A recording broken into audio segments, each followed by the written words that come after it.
Şimdi Bingöl Valiliği Özel Kalem Müdürlüğü'nün 26.08 tarihinde Muş ili Malazgirt ilçesine düzenlenecek olan Malazgirt Zaferi'nin yıl dönümü için Bingöl'den 1080 tane vatandaşımızın Malazgirt'te bu kutlama için gidileceği ve bunların 2 öğün yemek ve geliş gidiş ücretlerinin İl Özel İdaresi tarafından karşılanacağı ile ilgili bir gündem geldi önüme. Ben aynı zamanda Köydes üyesiyim. Ben de buna itiraz ettim. Şimdi ilimizde bir sürü bizim su sorunumuz var, çöp sorunumuz var, yol sorunumuz var. Bir sürü hizmet sorunumuz varken bir de tasarruf tedbirleri kapsamında biz birçok şeye yetişemezken ben bunun fuzuli bir masraf olduğunu düşündüm. Dedim ki işte bu parayla biz belki 1-2 kilometre yol yapabiliriz. Belki bir köyün bir sondajı olur.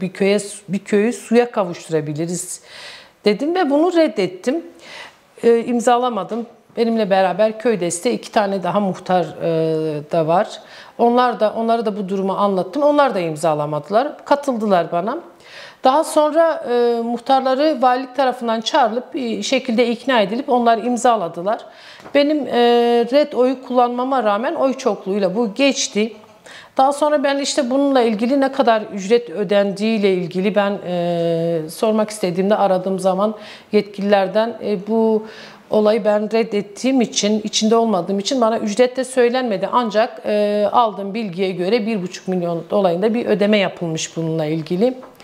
Ben bunu tüm Bingöl halkı ve kamuoyuyla paylaşmak istiyorum. Reddediyorum böyle bir şeyi ve bunu kamuoyunun vicdanına bırakıyorum. Yani bu kadar biz köylerimizde çöpleri toplayamazken, bu kadar köylerimiz susuzken, bu kadar işte tasarruf tedbirleri denirken bir de şöyle bir şey de bunu da eklemek istiyorum. Şimdi bu 1080 tane insanın da gidip gitmediği belli değil, muamma yani. Kaç araç gitti bu zaten planlamanın içinde değiliz. Bunu da yine işte açık söyleyeyim yani böyle bir kısım işte muhtarlarla daha çok ilişkiliyim, onlarla görüşüyorum. İşte bu kadar aracın da aslında gitmediği, hani 1080 tane insanın da aslında buraya gitmediği de söyleniyor. Yani çünkü biz bilmiyoruz kim gitti, nasıl gitti, kaç araç gitti.